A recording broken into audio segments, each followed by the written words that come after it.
Apakah hewan dapat memprediksi datangnya bencana alam? Mungkin kamu pernah berpikir, ketika hewan peliharaan seperti anjing atau kucingmu pulang tepat sebelum beberapa jam turun hujan. Atau mungkin kamu pernah mendapati perubahan perilaku hewan lainnya ketika bencana akan terjadi di sekelilingmu. Apakah hewan dapat memprediksi datangnya bencana alam?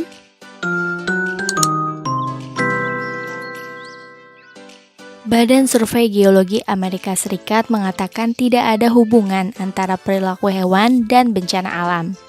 Meskipun para ilmuwan tidak setuju apakah perilaku hewan dapat digunakan untuk memprediksi datangnya bencana alam. Mereka semua sepakat, mungkin bagi hewan untuk merasakan perubahan dalam lingkungan sebelum manusia. Apa yang mereka pikirkan adalah bahwa hewan menggunakan indera mereka lebih besar daripada manusia. Dengan begitu, mereka bereaksi terhadap sinyal lingkungan yang bahkan tanpa kita sadari. Salah satu negara paling rawan gempa di dunia adalah Jepang, di mana kehancuran telah merenggut banyak nyawa sehingga menyebabkan kerusakan besar seperti properti. Para peneliti di Jepang telah lama mempelajari hewan dengan harapan menemukan apa yang mereka dengar atau rasakan sebelum bumi berguncang untuk menggunakan indera itu sebagai alat prediksi. Kemungkinan besar, hewan dapat mendengar suara yang tidak dapat kita dengar, terutama gelombang infrasonik. Getaran bernada rendah yang dibuat oleh gempa bumi, badai, gunung berapi, longsoran salju, dan suara dalam lautan. Jadi, dengan spektrum pendengaran hewan yang lebih besar, masuk akal bahwa hewan akan menganggap ini sebagai sesuatu yang mengganggu. Dikutip melalui mentalfloss.com, gajah, badak, kuda nil, paus, kucing, anjing, dan banyak burung bergantung pada suara infrasonik untuk komunikasi dan navigasi.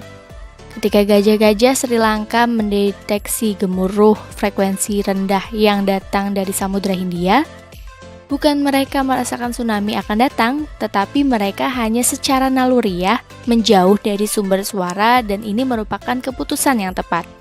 Studi lain yang mendukung teori pendengaran infrasonik ini terjadi ketika Stanley Coren pada tahun 2001 sedang mempelajari apakah anjing menderita gangguan efektif musiman. Suatu hari, banyak dari 193 anjing pengujinya tiba-tiba menjadi gelisah. Coren tidak tahu apa yang sedang terjadi sampai dia memperhatikan bahwa sehari kemudian sebuah gempa bumi melanda di dekatnya di kawasan Amerika Utara dengan kekuatan 6,8 skala Richter.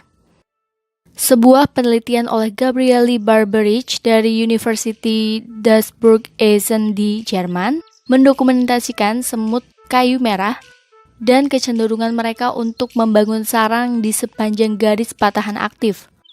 Studi 3 tahun ini menunjukkan bahwa semut pada jam-jam menjelang gempa akan melakukan rutinitas harian mereka, tetapi akan tetap terjaga dan berada di luar gundukan mereka di malam hari, meskipun membuat semut-semut ini akan rentan terhadap predator.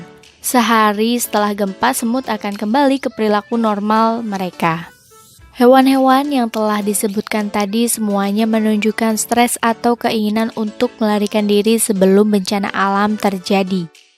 Neil Hammarskjöld dari The R.G. Dunlap Marine Conservation Program, Universitas Miami menyebutkan, hiu mengubah perilaku mereka ketika badai menyebabkan tekanan turun, kemudian berenang ke perairan yang lebih dalam di mana mereka merasa dilindungi. Sekarang setelah kamu mendengar berbagai teori, apakah kamu berpikir harus membuat keputusan keselamatan berdasarkan perilaku hewan? Cina melakukannya pada tahun 1975 ketika mereka mengevakuasi sebuah kota sebelum gempa bumi terjadi, setelah hewan-hewannya menunjukkan tanda-tanda kecemasan yang tinggi. Diperkirakan mereka menyelamatkan ribuan nyawa loh.